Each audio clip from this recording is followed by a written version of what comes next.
শরৎচন্দ্র চট্টোপাধ্যায়ের শ্রীকান্ত উপন্যাসের তৃতীয় পর্ব। এক। একদিন যে ভ্রমণ কাহিনীর মাঝখানে অকস্মাৎ যবনিকা টানিয়া দিয়া বিদায় লইয়াছিলাম, আবার একদিন তাহাকেই নিজের হাতে উদ্ঘাটিত করিবার আর আমার প্রবৃত্তি ছিল না। আমার সেই পল্লীগ্রামের যিনি ঠাকুরদাদা, তিনি যখন আমার সেই নাটকীয় উক্তির প্রত্যুত্তরে শুধু একটু মুচকিয়া হাসিলেন এবং রাজলক্ষ্মীর ভূমিষ্ঠ প্রণামের প্রত্যুত্তরে শুধু যেভাবে শশব্যস্তে দুই পা হঠিয়া গিয়া বলিলেন, তাই নাকি, আহা, বেশ বেশ, বেঁচে বর্তে থাকো, বলিয়া সকৌতুকে ডাক্তারটিকে সঙ্গে করিয়া বাহির হইয়া গেলেন, তখন রাজলক্ষ্মীর মুখের যে ছবি দেখিয়াছিলাম সে ভুলিবার বস্তু নয়, ভুলিও নাই। কিন্তু ভাবিয়াছিলাম সে আমারই একান্ত আমার, বহির্জগতে তাহার যেন কোনো প্রকাশ কোনো দিনই না থাকে। কিন্তু এখন ভাবিতেছি এ ভালোই হইল, সেই বহু দিবসের বন্ধ দুয়ার আবার আমাকে আসিয়াই খুলিতে হইল। যে অজানা রহস্যের উদ্দেশ্যে বাহিরের ক্রুদ্ধ সংশয় অবিচারের রূপ ধরিয়া নিরন্তর ধাক্কা দিতেছে, এ ভালোই হইল যে সেই অবরুদ্ধ দ্বার নিজের হাতেই অর্গলমুক্ত করিবার অবকাশ পাইলাম। ঠাকুরদাদা চলিয়া গেলেন। রাজলক্ষ্মী ক্ষণকাল স্তব্ধভাবে তাহার দিকে চাহিয়া রহিল।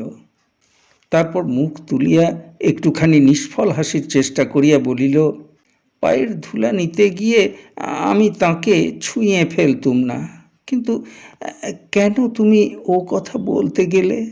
তার তো কোনো দরকার ছিল না। এ শুধু বাস্তবিক, এ শুধুই কেবল আপনাদের আপনি অপমান করিলাম। ইহার কোনো প্রয়োজন ছিল না। বাজারের বাইজি অপেক্ষা বিধবা বিবাহের পত্নী যে ইহাদের কাছে উচ্চ আসন পায় না, সুতরাং নিচেই নামিলাম, কাহাকেও এতটুকু তুলিতে পারিলাম না। এই কথাটাই বলিতে গিয়া রাজলক্ষ্মী আর শেষ করিতে পারিল না। সমস্তই বুঝিলাম, আর এই অবমানিতার সম্মুখে বড় কথার আস্ফালন করিয়া কথা বাড়াইতে প্রবৃত্তি হইল না। যেমন নিঃশব্দে পড়িয়াছিলাম, তেমনি নীরবেই পড়িয়া রহিলাম। রাজলক্ষ্মী অনেকক্ষণ পর্যন্ত আর একটা কথাও কহিল না, ঠিক যেন আপনার ভাবনার মধ্যে মগ্ন হইয়া বসিয়া রহিল। তারপরে সহসা অত্যন্ত কাছে কোথাও ডাক শুনিয়া যেন চমক ভাঙিয়া উঠিয়া দাঁড়াইল। রতনকে ডাকিয়া কহিল, গাড়িটা শিগগির ঠিক করতে বলে দে রতন, নইলে সেই রাত্রি 11টার ট্রেনে আবার যেতে হবে। কিন্তু সে হলে কিছুতেই চলবে না, ভারী হিম লাগবে। মিনিট 10 মধ্যেই রতন আমার ব্যাগটা লইয়া গাড়ির মাথায় তুলিয়া দিল এবং আমার শোবার বিছানাটা বাঁধিয়া লইবার ইঙ্গিত জানাইয়া নিকটে আসিয়া দাঁড়াইল। তখন হইতে আর আমি একটা কথাও কহি নাই, এখনো কোনো প্রশ্ন করিলাম না। কোথায় যাইতে হইবে, কি করিতে হইবে, কিছুই জিজ্ঞাসা না করিয়া নিঃশব্দে উঠিয়া ধীরে ধীরে গাড়িতে গিয়া বসিলাম। দিন কয়েক পূর্বেই এমনি এক সন্ধ্যাবেলায় নিজের বাটিতে প্রবেশ করিয়াছিলাম। আজ আবার তেমনি এক সায়াহ্ন বেলায় নীরবে বাটি হইতে বাহির হইয়া গেলাম। সেদিনও কেহ আদর করিয়া গ্রহণ করে নাই, আজিও কেহ সস্নেহে বিদায় দিতে অগ্রসর হইয়া আসিল না। সেদিনও এমনি ঘরে ঘরে তখন শাঁখ বাজিতে আরম্ভ করিয়াছিল। এমনি বসু মল্লিকদের গোপাল মন্দির হইতে আরতির কাঁসর ঘণ্টার রব অস্পষ্ট হইয়া বাতাসে ভাসিয়া আসিতেছিল। তথাপি সেদিনের সঙ্গে আজিকার প্রভেদটা যে কত বড় সে কেবল আকাশের দেবতারাই দেখিতে লাগিলেন। বাংলার এক নগণ্য পল্লীর জীর্ণ ভগ্ন গৃহের প্রতি মমতা আমার কোনো কালেই ছিল না। ইহা হইতে বঞ্চিত হওয়াকেও ইতিপূর্বে আমি ক্ষতিকর বলিয়া কোনো দিনই বিবেচনা করি নাই।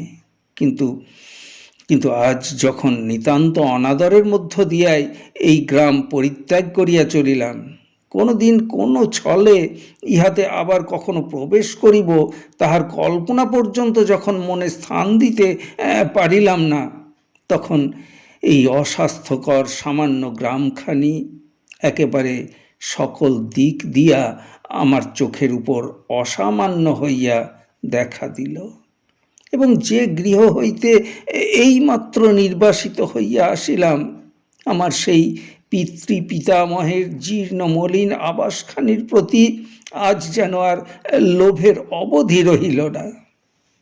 রাজলক্ষ্মী নীরবে প্রবেশ করিয়া আমার সম্মুখের আসনটি গ্রহণ করিল এবং বোধ হয় কদাচিৎ কোনো পরিচিত পথিকের অশোভন কৌতূহল হইতে সম্পূর্ণ আত্মগোপন করিতেই গাড়ির এক কোণে মাথা রাখিয়া দুই চক্ষু মুদ্রিত করিল। রেল স্টেশনের উদ্দেশ্যে আমরা যখন যাত্রা করিলাম, তখন সূর্যদেব বহুক্ষণ অস্ত গিয়াছেন। আঁকাবাঁকা গ্রাম্য পথের দুই ধারে যদৃচ্ছা বর্ধিত বইচি, শিয়াকুল এবং বেতবন সংকীর্ণ পথটিকে সংকীর্ণতর করিয়াছে এবং মাথার উপর আম কাঁঠালের ঘন সারি শাখা মিলাইয়া স্থানে স্থানে সন্ধ্যার আঁধার যেন দুর্ভেদ্য করিয়া তুলিয়াছে। ইহার ভিতর দিয়া গাড়ি যখন অত্যন্ত সাবধানে, অত্যন্ত মন্থর গমনে চলিতে লাগিল, আমি তখন দুচক্ষু মেলিয়া সেই নিবিড় অন্ধকারের ভিতর দিয়া কত কি যেন দেখিতে লাগিলাম। মনে হইল এই পথের উপর দিয়া পিতামহ একদিন আমার পিতামহীকে বিবাহ করিয়া আনিয়াছিলেন। সেদিন এই পথই বরযাত্রীদের কোলাহল ও পায়ে পায়ে মুখরিত হইয়া উঠিয়াছিল। আবার একদিন যখন তাহারা স্বর্গারোহণ করিয়াছিলেন, তখন এই পথ ধরিয়াই প্রতিবেশীরা তাহাদের মৃতদেহ নদীতে বহিয়া লইয়া গিয়াছিল। এই পথের উপর দিয়াই মা আমার একদিন বধূরূপে গৃহপ্রবেশ করিয়াছিলেন। আবার আবার একদিন যখন তাহার এই জীবনের সমাপ্তি ঘটিল, তখন ধুলাবালির এই অপ্রশস্ত পথের উপর দিয়াই আমরা তাহাকে মা গঙ্গায় বিসর্জন দিয়া ফিরিয়াছিলাম। তখনও এই পথ এমন নির্জন, এমন দুর্গম হইয়া যায় নাই। তখনও বোধ করি ইহার বাতাসে বাতাসে এত ম্যালেরিয়া, জলাশয়ে জলাশয়ে এত পঙ্ক, এত বিষ জমা হইয়া উঠে নাই। তখনও দেশে অন্ন ছিল, বস্ত্র ছিল, ধর্ম ছিল। বোধ হয় তখনও দেশের নিরানন্দ এমন ভয়ঙ্কর শূন্যতায় আকাশ ছাপাইয়া ভগবানের দ্বার পর্যন্ত ঠেলিয়া উঠে নাই। দুই চক্ষু জলে ভরিয়া গেল। গাড়ির চাকা হইতে কতকটা ধুলা লইয়া তাড়াতাড়ি মাথায় মুখে মাখিয়া ফেলিয়া মনে মনে বলিতে লাগিলাম, এ আমার পিতৃপিতামহের সুখে দুঃখে, বিপদে সম্পদে, হাসি কান্নায় ভরা ধুলাবালির পথ, তোমাকে তোমাকে বারবার নমস্কার করি। অন্ধকার বনের মধ্যে চাহিয়া বলিলাম, মা জন্মভূমি, তোমার বহু কোটি অকৃতি সন্তানের মতো আমিও কখনো তোমাকে ভালোবাসি নাই। আর কোনো দিন তোমার সেবায়, তোমার কাজে, তোমারই মধ্যে ফিরিয়ে আসিব কিনা জানি না, কিন্তু কিন্তু আজ এই নির্বাসনের পথে আঁধারের মধ্যে তোমার যে দুঃখের মূর্তি আমার চোখের জলের ভিতর দিয়া অস্পষ্ট হইয়া ফুটিয়া উঠিল, সে এই জীবনে কখনো ভুলিব না। চাহিয়া দেখিলাম রাজলক্ষ্মী তেমনি স্থির হইয়া আছে। আঁধার কোণের মধ্যে তাহার মুখ দেখা গেল না, কিন্তু অনুভব করিলাম সে চোখ মুদিয়া যেন চিন্তার মধ্যে মগ্ন হইয়া গেছে। মনে মনে বলিলাম, তাই যাক। আজি হইতে নিজের চিন্তা তরণীর হালখানা যখন তাহারই হাতে ছাড়িয়া দিয়াছি, তখন এই অজানা নদীর কোথায় ঘূর্ণি, কোথায় চড়া, সেই খুঁজিয়া বাহির করুক। এই জীবনে নিজের মনটাকে আমি নানা দিকে, নানা অবস্থায় যাচাই করিয়া দেখিয়াছি। ইহার ধাতটা আমি চিনি। অত্যন্ত কিছুই ইহার সহে না। অত্যন্ত সুখ, অত্যন্ত স্বাস্থ্য, অত্যন্ত ভালো থাকা ইহাকে চিরদিন পীড়িত করে। কেহ অত্যন্ত ভালোবাসিতেছে জানিবা মাত্রই যে মন অহরহ পালাই পালাই করে, সে মন যে আজ কত দুঃখে হাল ছাড়িয়াছে, তাহা এ মনের সৃষ্টিকর্তা ছাড়া আর কে জানিবে। বাহিরের কালো আকাশের প্রতি একবার দৃষ্টি প্রসারিত করিলাম। ভিতরের অদৃশ্য প্রায় নিশ্চল প্রতিমার দিকেও একবার চক্ষু ফিরাইলাম। তাহার পরে জোর হাতে আবার যে কাহাকে নমস্কার করিলাম জানি না, কিন্তু মনে মনে বলিলাম, ইহার আকর্ষণের দুঃসহ বেগ আমার নিঃশ্বাস রুদ্ধ করিয়া আনিয়াছে। বহুবার বহু পথে পলাইয়াছি, কিন্তু গোলকধাঁধার মতো সকল পথই যখন বারংবার আমাকে ইহারই হাতে ফিরাইয়া দিয়াছে, তখন আর আমি বিদ্রোহ করিব না। এইবার আপনাকে নিঃশেষে সমর্পণ করিয়া দিলাম।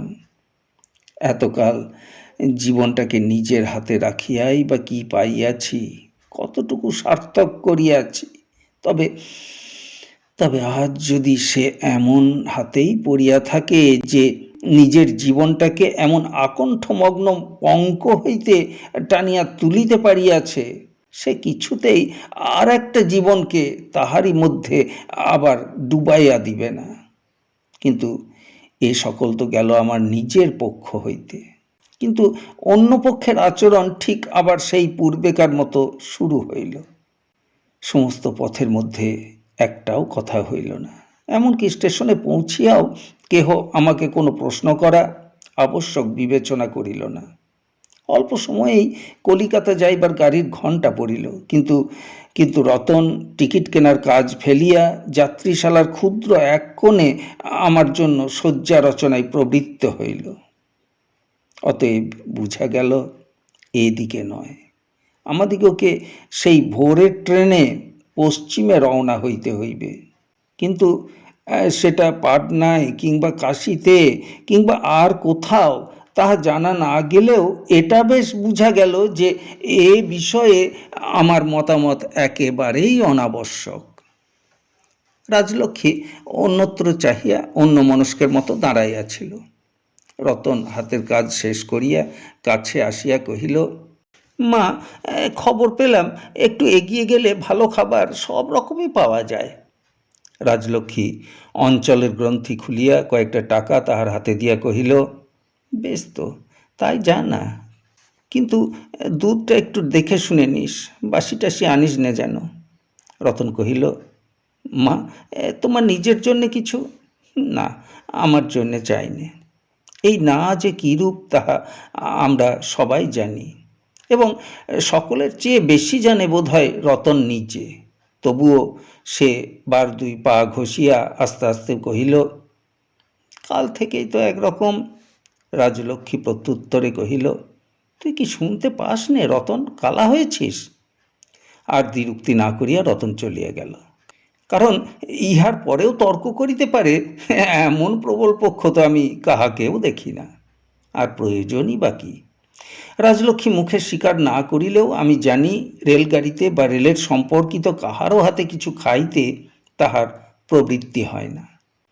নিরর্থক কঠোর উপবাস করিতে ইহার জোড়া কোথাও দেখি নাই বলিলেও বোধ করি অত্যুক্তি হয় না। কতদিন কত জিনিস ইহার বাটিতে আসিতে দেখিয়াছি। দাসী চাকরে খাইয়াছে, দরিদ্র প্রতিবেশীর ঘরে বিতরিত হইয়াছে, পচিয়া নষ্ট হইয়া ফেলা গিয়াছে, কিন্তু এ সকল যাহার জন্য সে মুখেও দিত না। জিজ্ঞাসা করিলে, তামাশা করিলে হাসিয়া বলিত, হ্যাঁ, আমার আবার আচার, আমার আবার খাওয়া ছোঁয়ার বিচার, আমি তো সব খাই। আচ্ছা, চোখের সামনে তার পরীক্ষা দাও। পরীক্ষা এখন? ওরে বাসরে, তাহলে আর বাঁচতে হবে? এই বলিয়া সে না বাঁচিবার কোনো কারণ না দেখাইয়াই অত্যন্ত জরুরি গৃহকর্মের অছিলায় অন্তর্হিত হইয়া যাইত। সে মাছ মাংস দুধ ঘি খায় না, আমি ক্রমশ জানিয়াছিলাম, কিন্তু এই না খাওয়াটাই তাহার পক্ষে এত অশোভন, এত লজ্জার যে ইহার উল্লেখেই সে যে লজ্জায় কোথায় পলাইবে খুঁজিয়া পাইত না। তাই সহজে আর খাওয়া লইয়া অনুরোধ করিতে আমার প্রবৃত্তি হইত না। রতন ম্লান মুখে চলিয়া গেল। তখনও কথা কহিলাম না। খানিক পরে ঘটিতে গরম দুধ এবং ঠোঙায় মিষ্টান্ন প্রভৃতি লইয়া ফিরিয়া আসিলে রাজলক্ষ্মী আমার জন্য দুধ ও কিছু খাবার রাখিয়া রতনের হাতেই সমস্তটা তুলিয়া দিল। তখনও কিছু বলিলাম না, এবং রতনের করুণ চক্ষের নীরব মিনতিও স্পষ্ট বুঝিয়া তেমনি নির্বাক হইয়া রহিলাম। আজ কারণে অকারণে কথায় কথায় তাহার না খাওয়াটাই আমাদের অভ্যাস হইয়া গেছে, কিন্তু একদিন ঠিক এরূপ ছিল না। তখন উপহাস পরিহাস হইতে আরম্ভ করিয়া কঠিন কটাক্ষও কম করি নাই, কিন্তু যত দিন গিয়াছে ইহার আর একটা দিকও ভাবিয়া দেখিবার যথেষ্ট অবকাশ পাইয়াছি। রতন চলিয়া গেলে আমার সেই কথাগুলাই আবার মনে পড়িতে লাগিল। কবে এবং কি ভাবিয়া যে সে এই কৃচ্ছ সাধনায় প্রবৃত্ত হইয়াছিল আমি জানি না। তখনও আমি ইহার জীবনের মধ্যে আসিয়া পড়ি নাই। কিন্তু প্রথম যখন সে অপর্যাপ্ত আহার্য বস্তুর মাঝখানে বসিয়া স্বেচ্ছায় দিনের পর দিন গোপনে নিঃশব্দে আপনাকে বঞ্চিত করিয়া চলিয়াছিল, সে কত কঠিন, কিরূপ দুঃসাধ্য। কলুষ ও সর্ববিধ আবিলতার কেন্দ্র হইতে আপনাকে এই তপস্যার পথে অগ্রসর করিতে কতই না সে নীরবে সহিয়াছে। আজ আজ এই বস্তু তাহার পক্ষে এমন সহজ, এমন স্বাভাবিক যে আমাদের চক্ষে পর্যন্ত ইহার গুরুত্ব নাই, বিশেষত্ব নাই। ইহার মূল্য যে কি তাহাও ঠিক জানি না, কিন্তু তবুও মাঝে মাঝে মনে হইয়াছে তাহার এই কঠিন সাধনার সবটুকুই কি একেবারে বিফল, একেবারে পণ্ডশ্রম হইয়া গেছে। আপনাকে বঞ্চিত করিবার এই যে শিক্ষা, এই যে অভ্যাস, এই যে পাইয়া ত্যাগ করিবার শক্তি, এ যদি না জীবনের মধ্যে তাহার অলক্ষ্যে সঞ্চিত হইয়া উঠিতে পাইত, আজ কি এমনি স্বচ্ছন্দে, এমনি অবলীলাক্রমে সে আপনাকে সর্বপ্রকারে ভোগ হইতে বিচ্ছিন্ন করিয়া লইতে পারিত? কোথাও কি কোনো বন্ধনের টান ধরিত না? সে ভালোবাসিয়াছে, এমন কত লোকেই তো ভালোবাসে, কিন্তু সর্বত্যাগের দ্বারা তাহাকে এমন নিষ্পাপ, এমন একান্ত করিয়া লওয়া কি সংসারে এতই সুলভ? যাত্রীশালায় আর কোনো লোক ছিল না। রতনও বোধ করি কোথাও একটু অন্তরাল খুঁজিয়া লইয়া শুইয়া পড়িয়াছিল। দেখিলাম একটা মিটমিটে আলোর নিচে রাজলক্ষ্মী চুপ করিয়া বসিয়া আছে। কাছে গিয়া তাহার মাথায় হাত রাখিতেই সে চমকিয়া মুখ তুলিল, কহিল, তুমি ঘুমোওনি? না, কিন্তু এই ধুলোবালির উপর একলাটি চুপচাপ না থেকে আমার বিছানায় গিয়ে বসবে চলো। এই বলিয়া তাহাকে আপত্তি করিবার অবসর না দিয়াই হাত ধরিয়া টানিয়া তুলিলাম,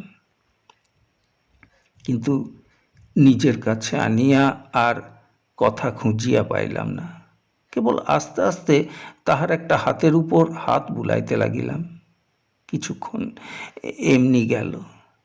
আমার সন্দেহ যে অমূলক নয়, সে কেবল হঠাৎ তাহার চোখের কোণে হাত দিয়া অনুভব করিলাম।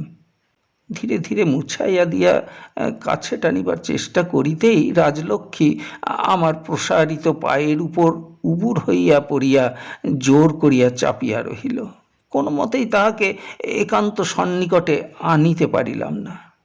আবার তেমনি নীরবে সময় কাটিতে লাগিল। সহসা এক সময় বলিয়া উঠিলাম, একটা কথা এখনো তোমাকে জানানো হয়নি লক্ষ্মী। সে চুপি চুপি কহিল, কি কথা? ইহাই বলিতে গিয়া সংস্কার বশে প্রথমটা একটু বাধিল, কিন্তু থামিলাম না। কহিলাম, আজ থেকে নিজেকে তোমার হাতে একেবারে সঁপে দিলাম। এর ভালো মন্দর ভার এখন সম্পূর্ণ তোমার। বলিয়া চাহিয়া দেখিলাম সেই স্তিমিত আলোকে সে আমার মুখের পানে চুপ করিয়া চাহিয়া আছে। তারপরে একটুখানি হাসিয়া কহিল, তোমাকে নিয়ে আমি কি করব? তুমি বায়া তবলা বাজাতে পারবে না, সারেঙ্গি বাজাতেও পারবে না। আর বলিলাম, আরটা কি, পান তামাক জোগান? না, সেটা কিছুতেই পেরে উঠব না। কিন্তু আগের দুটো? বলিলাম, ভরসা দিলে পারতেও পারি বলিয়া নিজেও একটু হাসিলাম। হঠাৎ রাজলক্ষ্মী উৎসাহে উঠিয়া বসিয়া বলিল, ঠাট্টা নয়, সত্যিই পারো? বলিলাম, আশা করতে তো দোষ নাই। রাজলক্ষ্মী বলিল, না। তারপরে নিঃশব্দে বিস্ময়ে কিছুক্ষণ নির্নিমেষে আমার প্রতি চাহিয়া থাকিয়া ধীরে ধীরে বলিতে লাগিল, দেখো, মাঝে মাঝে তাই যেন আমার মনে হতো। আবার ভাবতাম, যে মানুষ নিষ্ঠুরের মতো বন্দুক নিয়ে কেবল জানোয়ার মেরে বেড়াতেই ভালোবাসে, সে এর কি ধার ধারে? এর ভেতরের এত বড় বেদনাকে অনুভব করাই কি তার সাধ্য? বরঞ্চ স্বীকার করার মতো আঘাত দিতে পারাতেই যেন তার বড় আনন্দ। তোমার দেওয়া অনেক দুঃখই কেবল এই ভেবে আমি সইতে পেরেছি। এবার চুপ করিয়া থাকার পালা আমার। তাহার অভিযোগের মূলে যুক্তি লইয়া বিচার চলিতেও পারিত, সাফাই দিবার নজিরেরও হয়তো অভাব হইত না, কিন্তু সমস্ত বিড়ম্বনা বলিয়া মনে হইল। তাহার সত্য অনুভূতির কাছে মনে মনে আমাকে হার মানিতে হইল। কথাটাকে সে ঠিক মতো বলিতেও পারে নাই, কিন্তু সঙ্গীতের যে অন্তরতম মূর্তিটি কেবল ব্যথার ভিতর দিয়াই কদাচিৎ আত্মপ্রকাশ করে, সেই করুণায় অভিনিষিক্ত সদা জাগ্রত চৈতন্যই যেন রাজলক্ষ্মীর ওই দুটো কথার ইঙ্গিতে রূপ ধরিয়া দেখা দিল, এবং তাহার সংযম, তাহার ত্যাগ, তাহার হৃদয়ের সুচিতা আবার একবার যেন আমার চোখে আঙুল দিয়া তাহাকেই স্মরণ করাইয়া দিল। তথাপি একটা কথা তাহাকে বলিতে পারিতাম, মানুষের একান্ত বিরুদ্ধ প্রবৃত্তিগুলো যে কি করিয়া একই সঙ্গে পাশাপাশি বাস করে, সে এক অচিন্তনীয় ব্যাপার। না হইলে আমি স্বহস্তে জীব হত্যা করিতে পারি, এত বড় পরমাশ্চর্য নিজের কাছে আর আমার কি আছে? যে একটা পিপীলিকার মৃত্যু পর্যন্ত সহিতে পারে না, রক্তমাখা যূপকাষ্ঠের চেহারা যাহার আহার নিদ্রা কিছুদিনের মতো ঘুচাইয়া দিতে পারে, যে পাড়ার অনাথ আশ্রয়হীন কুকুর বেড়ালের জন্য ছেলেবেলায় কতদিন নিঃশব্দে উপবাস করিয়াছে, তাহার বনের পশু গাছের পাখির প্রতি লক্ষ্য যে কি করিয়া স্থির হয়, এ তো কিছুতেই ভাবিয়া পাই না। আর আর এ কি শুধু কেবল আমিই এমনি, যে রাজলক্ষ্মীর অন্তর বাহির আমার কাছে আজ আলোর ন্যায় স্বচ্ছ হইয়া গেছে, সে কেমন করিয়া এতদিন বৎসরের পর বৎসর ব্যাপিয়া পিয়ারীর জীবন যাপন করিতে পারিল? এই কথাটাই মনে আনিয়াও মুখে আনিতে পারিলাম না। কেবল তাহাকে ব্যথা দিব না বলিয়াই নয়, ভাবিলাম কি হইবে বলিয়া। দেব ও দানবে অনুক্ষণ কাঁধ মিলাইয়া মানুষকে যে কোথায় কোন ঠিকানায় অবিশ্রাম বহিয়া লইয়া চলিয়াছে, তাহার কি আমি জানি? কি করিয়া যে ভোগী একদিনে ত্যাগী হইয়া বাহির হইয়া যায়, নির্মম নিষ্ঠুর এক মুহূর্তে করুণায় গলিয়া নিজেকে নিঃশেষ করিয়া ফেলে, এ রহস্যের কতটুকু সন্ধান পায়? কোন নিভৃত কন্দরে যে মানবাত্মার গোপন সাধনা অকস্মাৎ একদিন সিদ্ধিতে ফুটিয়া উঠে, তাহার কি সংবাদ রাখি? ক্ষীণ আলোকে রাজলক্ষ্মীর মুখের প্রতি দৃষ্টিপাত করিয়া তাহাকে উদ্দেশ করিয়া মনে মনে কহিলাম, এ যদি আমার ব্যথা দিবার শক্তিটাকেই কেবল দেখিতে পাইয়া থাকে এবং ব্যথা গ্রহণ করিবার অক্ষমতাকে স্নেহের প্রশ্রয়ে এতদিন ক্ষমা করিয়াই চলিয়া থাকে, তো অভিমান করিবার আমার কি বা আছে? রাজলক্ষ্মী কহিল, চুপ করে রইলে যে? বলিলাম, তবু তো এ নিষ্ঠুরের জন্যই সর্বত্যাগ করলে। রাজলক্ষ্মী কহিল, সর্বত্যাগ আর কই, নিজেকে তো তুমি নিঃস্বত্ব হয়েই আজ আমাকে দিয়ে দিলে, সে তো আর চাইনে বলে ত্যাগ করতে পারলাম না। বলিলাম, হ্যাঁ, নিঃস্বত্ব হয়েই দিয়েছি, কিন্তু তোমাকে তো তুমি আপনি দেখতে পাবে না, তাই সেই উল্লেখ আমি করব না।